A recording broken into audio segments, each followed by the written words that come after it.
Classes में। और बच्चों आज हम पढ़ने जा रहे हैं लिविंग साइंस क्लास 7 का चैप्टर नंबर 19 है आवर फॉरेस्ट। तो आज इस वीडियो में हम इस चैप्टर के सभी क्वेश्चन आंसर को कंप्लीट करने वाले हैं। तो बने रहिए हमारे साथ इस वीडियो में अंत तक। और अगर आपने अभी तक हमारे चैनल को सब्सक्राइब नहीं किया है तो प्लीज़ सब्सक्राइब बटन को दबा के चैनल को सब्सक्राइब कर लें एंड बेल आइकन को भी प्रेस कर लें। इस चैनल के माध्यम से हमने आपकी लिविंग साइंस 7 बुक के सभी चैप्टर्स चैप्टर 1 to 19 हमने यहाँ पर कवर कराए हैं, जिनमें हमने सभी चैप्टर्स के क्वेश्चन आंसर और एक्सप्लेनेशन वीडियो आपको प्रोवाइड किए हैं। अगर आपने वो वीडियोज़ नहीं देखे हैं तो इस वीडियो के डिस्क्रिप्शन में एक प्लेलिस्ट का लिंक है, आप वहाँ जाके सारे वीडियोज़ सारे चैप्टर्स एक साथ देख सकते हो। तो जाइए और देख सकते हो। चलो एक्सरसाइज का जो पहले क्वेश्चन है वो आपके एमसीक्यूज टाइप है, जिनमें पहला क्वेश्चन है आपका the lowest layer in the under story is formed by. The lowest layer in the under story is formed by, यानी कि अंडर स्टोरी की जो लोअर लेवल होती है वो किससे बनती है, तो वो सर्व से बनती है। ठीक है, अंडर स्टोरी क्या होता है, जैसे प्लांट है, ठीक है, प्लांट का ये कैनोपी वाला पार्ट होता है ऊपर वाला, और मिडिल वाला पार्ट अंडर स्टोरी होता है, और उसके नीचे छोटे छोटे जो पौधे होते हैं वो आपके सर्व्स होते हैं। सेकंड क्वेश्चन है which of these is not obtain from a forest product. इनमें से कौन सा फॉरेस्ट का प्रोडक्ट नहीं है, तो ऑब्वियसली प्लास्टिक फॉरेस्ट प्रोडक्ट नहीं है, प्लास्टिक फॉरेस्ट से ऑब्टेन नहीं होता है, बाकी सारी चीज़ें ऑब्टेन होती है।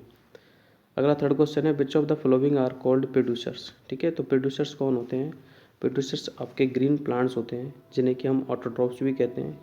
ठीक है, इन्हें हम प्रोड्यूसर क्यों कहते हैं, क्योंकि ये फूड को प्रोड्यूस करते हैं। ठीक है, और बाकी सब होते हैं वो आपके कंज्यूमर्स होते हैं, जो कि फूड को कंज्यूम करते हैं।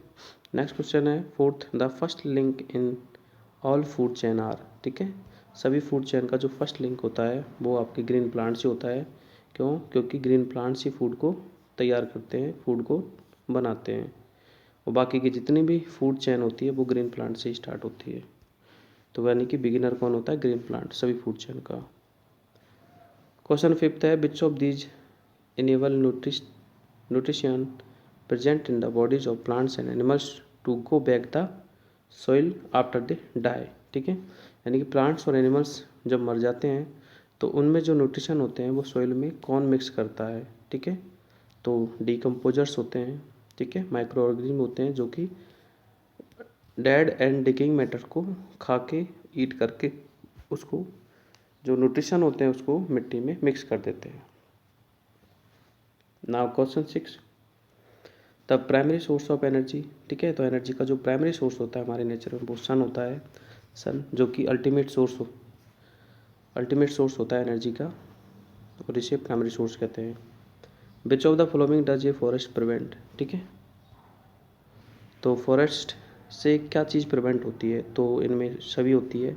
सॉइल इरोजन भी कम होता है फॉरेस्ट से, फ्लड से, ठीक है, वाटर टेबल भी नीचे जाती है, वो भी प्रिवेंट होती है किससे, फॉरेस्ट से।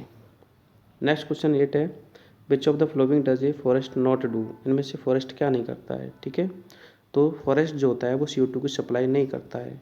ठीक है, क्यों नहीं करता है, क्योंकि वो फॉरेस्ट जो होते हैं वो उसमें प्लांट्स होते हैं, और प्लांट्स CO2 को टेक करते हैं, ठीक है, और O2 की सप्लाई करते हैं वो। नेक्स्ट है question 9 plants do not depend on animals food. Plants जो होते हैं एनिमल्स पर किस चीज़ के लिए डिपेंड नहीं होते हैं, तो प्लांट्स जो होते हैं एनिमल्स के लिए फूड पर डिपेंड नहीं होते हैं, बाकी सीड डिस्पर्सल पर डिपेंड होते हैं, न्यूट्रिशन पर डिपेंड होते हैं, पॉलिनेशन पर डिपेंड होते हैं। क्वेश्चन नंबर 10 है flow of energy in nature takes the following path. Energy का फ्लो नेचर में किस प्रकार होता है, तो देखो एनर्जी जो होती है सबसे पहले सन से एनर्जी को लेते हैं कौन, प्लांट्स। ठीक है। ग्रीन प्लांट्स टेक करते हैं जब वो फोटोसिंथेसिस प्रोसेस को करते हैं। उसके बाद जब वो फूड तैयार कर लेते हैं तो हर्बीवर्स उसको ईट करते हैं और हर्बीवर्स में एनर्जी ट्रांसफ़र हो जाती है। फिर हर्बीवर्स को कार्निवर्स टेक कर मतलब ईट करते हैं, इसलिए एनर्जी कार्निवर्स में ट्रांसफ़र हो जाती है। ठीक है, तो ये वाला ऑप्शन सही है। आगे बी वाला है क्वेश्चन है जिनमें हम कुछ वन वर्ड वाले क्वेश्चन देख रहे हैं, वेरी शॉर्ट टाइप के। तो पहला क्वेश्चन है what is the name given to the cover of branch all trees in forest. तो उसको कैनोपी कहते हैं। मैंने आपको अभी समझाया था, जैसे ही प्लांट है तो इसका जो ऊपर वाला पार्ट होता है ये आपका कैनोपी होता है।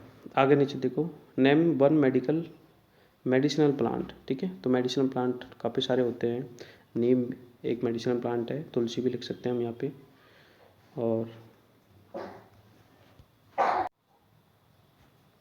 नेक्स्ट क्वेश्चन है if there are no plants in the soil heavy rainfall will cause extensive soil erosion. बिल्कुल सही है, अगर प्लांट्स नहीं है सोइल में तो हैवी रेनफॉल से सोइल इरोजन होगा। नेक्स्ट क्वेश्चन फोर्थ है forest are called green lungs because they supply. क्या सप्लाई करते हैं फॉरेस्ट हमें? ऑक्सीजन। अगला क्वेश्चन 5 है forest help in cloud formation as they release water vapour. यानी कि फॉरेस्ट जो होते हैं ट्रांसपिरेशन प्रोसेस के द्वारा वाटर वेपर को रिलीज करते हैं, जिनसे क्लाउड का फॉर्मेशन तैयार होता है। 6 क्वेश्चन है आर कार्निवर्स प्राइमरी कंज्यूमर्स या सेकेंडरी कंज्यूमर्स। तो कार्निवर्स होते हैं वो सेकेंडरी कंज्यूमर होते हैं। ठीक है, प्राइमरी कंज्यूमर्स आपके हर्बीवर्स होते हैं जो कि ग्रास वगैरह या फिर प्लांट प्रोडक्ट को ईट करते हैं। क्वेश्चन 7 है a food chain shows the flow of energy from one organism to another. ठीक है, where did the energy comes from. यानी कि जो फूड चेन होती है उसमें एनर्जी को ट्रांसफ़र करते हैं जैसे, तो वो एनर्जी कहाँ से आती है? तो वो एनर्जी सन से आती है। ठीक है, सबसे पहले सन प्राइमरी सोर्स होता है एनर्जी का, उससे एनर्जी जाती है ग्रीन प्लांट्स में फोटोसिंथेसिस प्रोसेस के लिए। फिर फोटोसिंथेसिस से फूड बनता है, फिर एनर्जी जाती है हर्बीवर्स में क्योंकि हर्बीवर्स उस फूड को टेक करते हैं, फिर जाती है कार्निवर्स में। ठीक है, वो कार्निवर्स जब डेड हो जाते हैं तो वो डिकम्पोजर्स द्वारा वो एनर्जी मिट्टी में मिल जाती है, फिर मिट्टी में से फिर प्लांट्स में चली जाती है। तो इस प्रकार एनर्जी का ट्रांसफ़र होता रहता है। अगला क्वेश्चन है name one decomposers that is not micro organism. एक डिकम्पोजर्स का नाम बताना है जो माइक्रो ऑर्गेनिज्म नहीं है। तो कॉकरोच एक माइक्रो ऑर्गेनिज्म नहीं है बल्कि डिकम्पोजर्स है। नाइन क्वेश्चन देखो, ए food is made of सर्वल connected chain. ठीक है, तो फूड वेब होता है, वो फूड वेब जो होता है बहुत सारी फूड चेन से मिलके तैयार होता है। आगे कुछ शॉर्ट टाइप के क्वेश्चन है जिनमें पहला क्वेश्चन है why is it dark inside a forest. Forest के इनसाइड मतलब अंदर डार्क क्यों होता है? ठीक है, क्योंकि अभी मैंने बताया था कि फॉरेस्ट का जो अपर पार्ट होता है वो कैनोपी होती है। ठीक है, तो कैनोपी वो होती है वो लीव्स के इंटरसेप्ट यानी कि लीव्स के आपस में मिलने से एक तरह से सनलाइट जो होती है वो पास नहीं होती है। ठीक है, as result less than 50% of total sunlight, मतलब टोटल सनलाइट जो कि कैनोपी पे आती है उसका 50% ही जो नीचे पहुंच पाता है, इसलिए फॉरेस्ट में अक्सर डार्क एरिया होता मतलब जोन होता है। क्वेश्चन 2 है in an area in which a forest was cut to make city it was found that water table went down what could be the reason for this. यानी कि area है जिसमें से फॉरेस्ट को काट के सिटी बनाई जा रही है, तो हम देखते हैं कि वहाँ का जो वाटर टेबल है वो डाउन पोजीशन चला जाता है। ऐसा क्यों होता है? ठीक है, ऐसा इसलिए होता है क्योंकि फॉरेस्ट में जो प्लांट्स होते हैं, ठीक है, वो रेन वाटर को सीप करते हैं ग्राउंड में। सीपेज का मतलब है रेन वाटर को एब्जॉर्ब करते हैं और ग्राउंड में उसको डालते हैं। So in the absence of forest, अगर जंगल नहीं होंगे यानी कि प्लांट्स नहीं होंगे, then little rainfall seeps into the ground, यानी कि ग्राउंड में बहुत ही कम मात्रा में पानी सीप होगा। ठीक है, देन जो है अगर कम पानी सीप होगा देन ग्राउंड वाटर का जो लेवल है, वाटर टेबल जिसे हम कहते हैं, वो डाउन पोजीशन पर चला जाएगा क्योंकि रिफ्लेंसेस नहीं होगा वो बार बार, इससे वाटर जो टेबल है वो डिप्लेट्स होगी।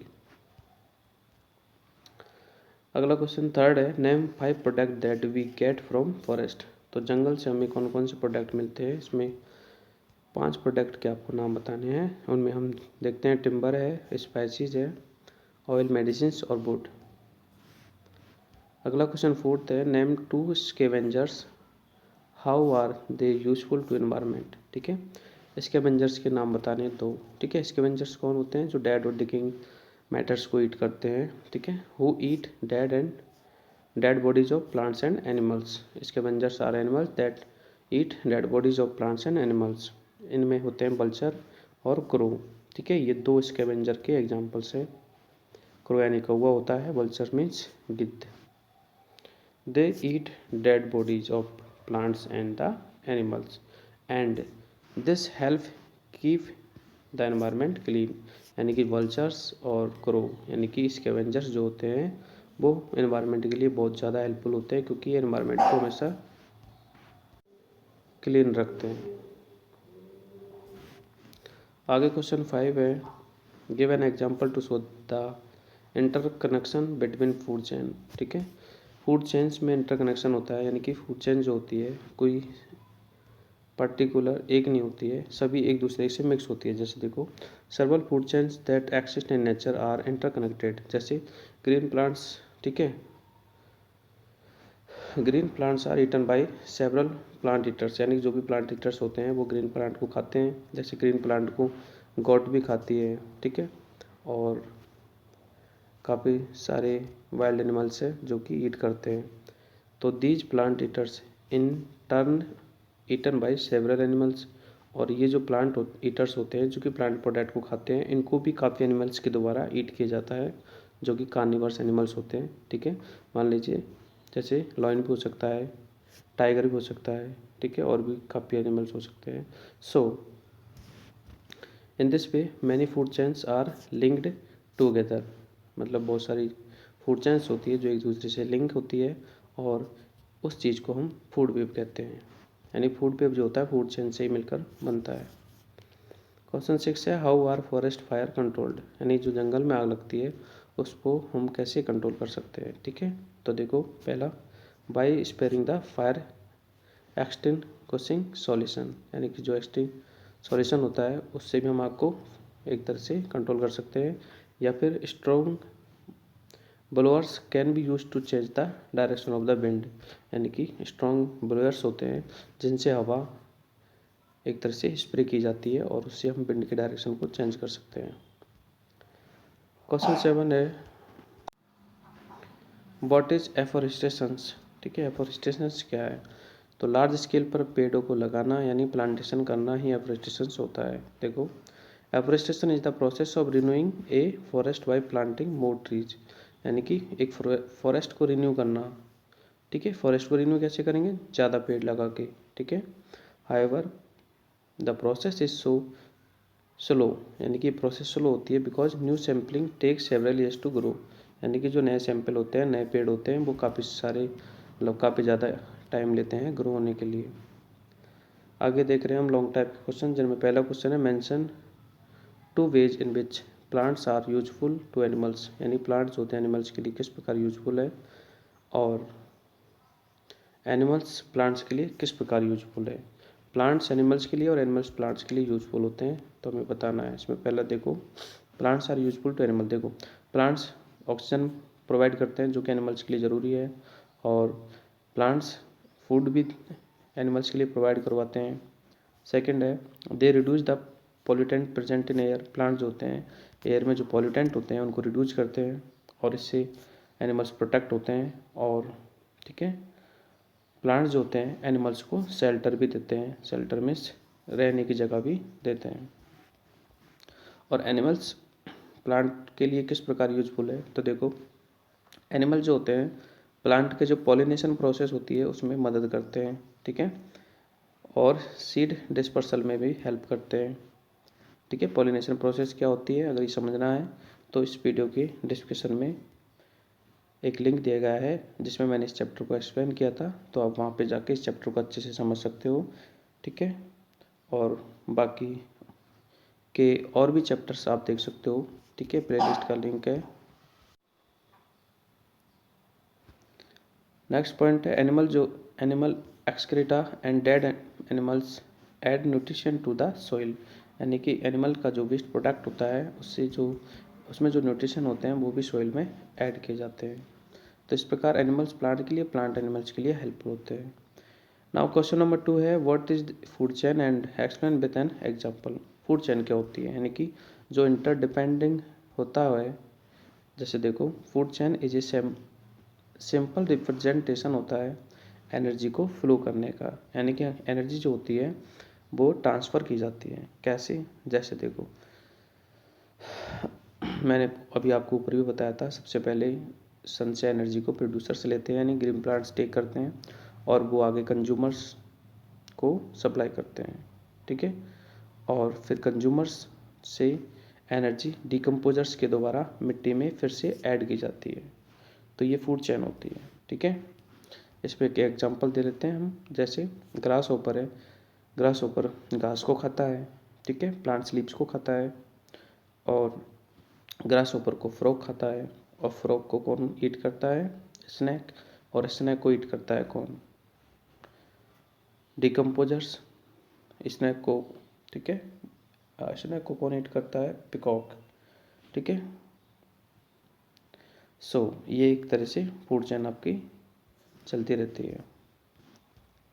अगला क्वेश्चन 3 है explain the meaning of food web, ठीक है।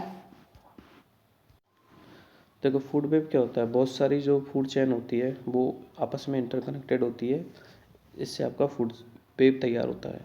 देखो, an interconnected network of food chains that form a multitude of feeding connection, यानी कि फीडिंग करने का कनेक्शन फॉर्म करता है, और ये आपका फूड वेव कहलाता है। जैसे इस डायग्राम में आप देख सकते हो, ये आपका फूड वेव है। कैसे? इसको समझो।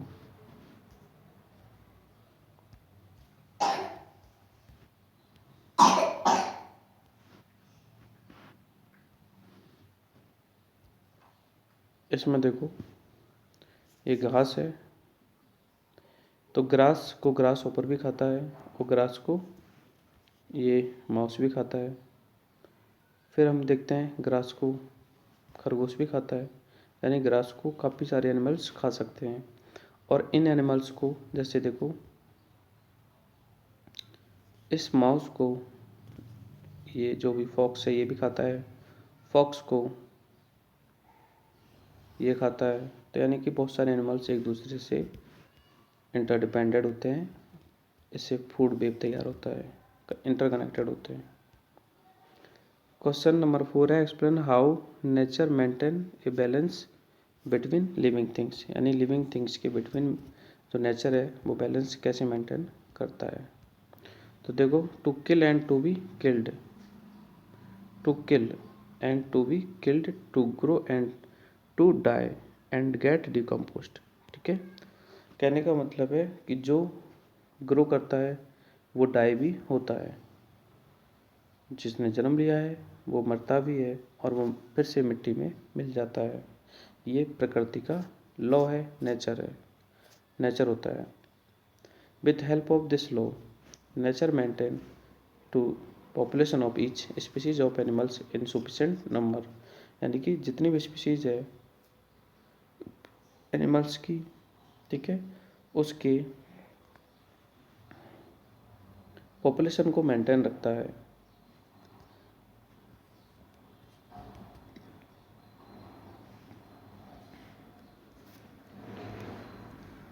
चलो, ये आप देख लेना, यहाँ पे नोट कर लेना। आगे क्वेश्चन नंबर 5 है when you conserve forest you also conserve soil discuss, यानी कि जब आप फॉरेस्ट को कंजर्व करते हो तो आप सॉइल को भी कंजर्व करते हो। कैसे? ठीक है, तो देखो, फॉरेस्ट जो होते हैं वो प्रिवेंट करते हैं सॉइल इरोजन को, ठीक है, यानी कि मिट्टी के कटाव को रोकते हैं। अगर प्लांट्स होंगे तो मिट्टी कट के नहीं जाएगी, ठीक है, फ्लड के टाइम पे। हैंस दे कंजर्व सॉइल, यानी कि मिट्टी भी कंजर्व होती है अगर हम फॉरेस्ट को कंजर्व करते हैं तो, ठीक है। In absence of the forest, और अगर फॉरेस्ट नहीं होते हैं देन सॉइल इरोजन होता है, ठीक है, और मोर रैपिडली यानी बहुत तेज़ी से होता है। And exposing the lower hard and Rocky layer, यानी कि जो नीचे की हार्ड एंड रॉकी जो लेयर होती है वो एक्सपोज होती है, क्योंकि जो ऊपर की लेयर होती है वो तो उसका इरोजन हो जाता है, वो बह के चली जाती है अगर फॉरेस्ट नहीं है, प्लांट्स नहीं है किसी पर्टिकुलर जगह पे। As a result the soil loses humus, इससे जो सॉइल की फर्टिलिटी है, ह्यूमस की क्वांटिटी होती है जो सॉइल में वो लूज होती है, और हमारी जो सॉइल होती है वो, ठीक है, लेस फर्टाइल हो जाती है। Thus fertile lands which act as source of living, यानी जो फर्टाइल लैंड है वो कि लिविंग सोर्स होते हैं फार्मर्स के लिए, ठीक है, get converted to desert. This process is known as desertification of land. इससे क्या होता है, लैंड का डेजर्टिफिकेशन होता है। सिंपल सी बात है कि अगर प्लांट्स नहीं होंगे देन हमारा सॉइल है उसका इरोजन होगा, और सॉइल इरोजन होगा तो सॉइल की यानी कि जो फर्टिलिटी है वो ख़त्म हो जाएगी, और फर्टिलिटी ख़त्म हो जाएगी देन जो फार्मर्स हैं उनके लिए मुसीबत हो जाएगी, क्योंकि फार्मर्स, ठीक है, फर्टाइल मिट्टी में ही मतलब फूड प्रोडक्ट ग्रो करते हैं, और इससे जो वो एरिया होगा वो डेजर्टिफिकेशन में कन्वर्ट हो जाएगा, मतलब डेजर्ट के रूप में हो जाएगा। आगे क्वेश्चन 6 है, what do you mean by plant harvesting of forest, how does it help in conservation, यानी कि प्लांट हार्वेस्टिंग क्या होती है और ये किस प्रकार कंजर्वेशन में हेल्प करती है। तो देखो, plant harvesting of forest is a method employed by the government, यानी कि गवर्नमेंट के द्वारा एक मेथड है जो कि चलाया जाता है पेड़ों को कंजर्व करने के लिए, प्लांट्स को कंजर्व करने के लिए। Under this all the trees of a forest are prevented from getting cut, यानी कि फॉरेस्ट में जितने भी ट्रीज होते हैं उनको प्रिवेंट किया जाता है कि उनको कोई कट ना करे, while converting it into a agriculture land. Cutting of the all trees may be lead to be soil erosion and other problems, यानी कि अगर पेड़ों को काटते हैं तो उससे सॉइल इरोजन होता है और अदर प्रॉब्लम से होती है। Plant harvesting of forest maintain a balance between deforestation and afforestation, ठीक है, प्लांट हार्वेस्टिंग से डिफोरेस्टेशन और एफोरेस्टेशन में बैलेंस होता है, ठीक है, and regeneration of a new plants, thus it help in conservation of forest, और इससे फॉरेस्ट को कंजर्व करने में मदद मिलती है। नाउ नेक्स्ट क्वेश्चन है, in what way are wild life conservation, forest conservation, soil conservation related, यानी कि wild life conservation, forest conservation और सॉइल कंजर्वेशन, तीनों ही कंजर्वेशन किस प्रकार एक दूसरे से रिलेटेड है। तो देखो, wild life conservation, forest conservation और soil conservation, all three are interrelated, ये तीनों ही इंटर रिलेटेड होते हैं एक दूसरे से। इट इज़ बिकॉज, क्योंकि बाय कंजर्विंग द फॉरेस्ट, अभी हमने ऊपर पढ़ा था कि फॉरेस्ट को कंजर्व करते हैं तो वाइल्ड लाइफ और सॉइल ये दोनों ही ऑटोमेटिकली क्या हो जाती है, कंजर्व हो जाती है, ठीक है। व्हेन वी कंजर्व फॉरेस्ट, जब हम फॉरेस्ट को कंजर्व करते हैं तो we can conserve also soil and soil region, okay, and they also maintain the fertility of soil. Similarly, when we conserve forest, then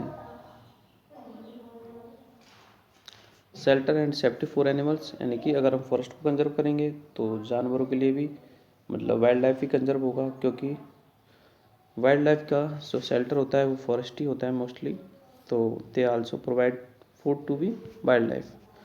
इससे क्या होता है, conservation of forest means conservation of wild life. Now question 8 है, list 5 ways in which forest are useful to us, यानी कि forest हमारे लिए किस प्रकार यूजफुल है, तो उसके लिए हमें 5 यहाँ पर वेज बताने हैं। तो देखो पहला फॉरेस्ट, ठीक है, सॉइल रीजन को प्रिवेंट करते हैं फ्लड से, एंड ये मेंटेन करते हैं CO2 और O2 के लेवल को एनवायरनमेंट में, ठीक है।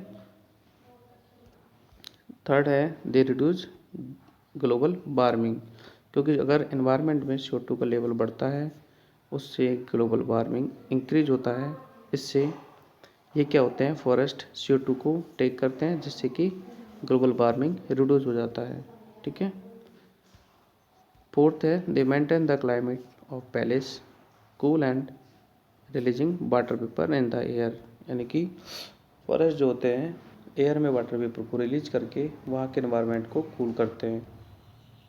फिफ्थ है they provide basic needs of the Mankind, जैसे फूड है, क्लॉथिंग है, शेल्टर है। तो इस प्रकार फॉरेस्ट हमारे लिए हेल्पफुल होते हैं। 9 क्वेश्चन है can large scale cutting down of forest having an effect of rainfall in the area. बिल्कुल, अगर हम लार्ज स्केल पर फॉरेस्ट को कट करते हैं तो रेनफॉल पर बिल्कुल इफेक्ट होता है, ठीक है। इसका रीजंस बताना है। तो देखो large scale of cutting down forest can affect the rainfall of area because, देखो हमने ऊपर भी पढ़ा है कि ट्रीज रेन वाटर को एब्जॉर्ब करते हैं, सीप करते हैं और उसको मिट्टी में एब्जॉर्ब करते हैं, जिससे कि वाटर जो टेबल होता है हमारा बढ़ता है, ठीक है। सो दिस वाटर वेपर्स, यानी कि फॉरेस्ट जो होते हैं, जंगल जो होते हैं, उनमें जो प्लांट्स होते हैं वो ट्रांसपिरेशन प्रोसेस करते हैं। ट्रांसपिरेशन प्रोसेस क्या होती है, ठीक है, यानी कि जो प्लांट्स होते हैं उनकी लीव्स में स्टोमेटा होता है। स्टोमेटा एक पोर्स होता है, स्मॉल पोर्स होते हैं, जिनसे कि वाटर वेपर को, मतलब वाटर को वेपर की फॉर्म में रिलीज किया जाता है। इस प्रोसेस को ट्रांसपिरेशन कहते हैं। और ट्रांसपिरेशन करने से क्या होता है, वाटर वेपर एनवायरनमेंट में रिलीज होती है और वाटर वेपर से ही क्लाउड फॉर्मेशन बनता है, ठीक है। और क्लाउड फॉर्मेशन जब बन जाता है तो उसी से ही आपका रेनफॉल होता है, ठीक है। तो इसलिए फॉरेस्ट जो होते हैं वो रेनफॉल सिस्टम को अफेक्ट करते हैं। इस वीडियो को लाइक कीजिए एंड प्लीज़ इस चैनल को सब्सक्राइब कीजिए। Thank you.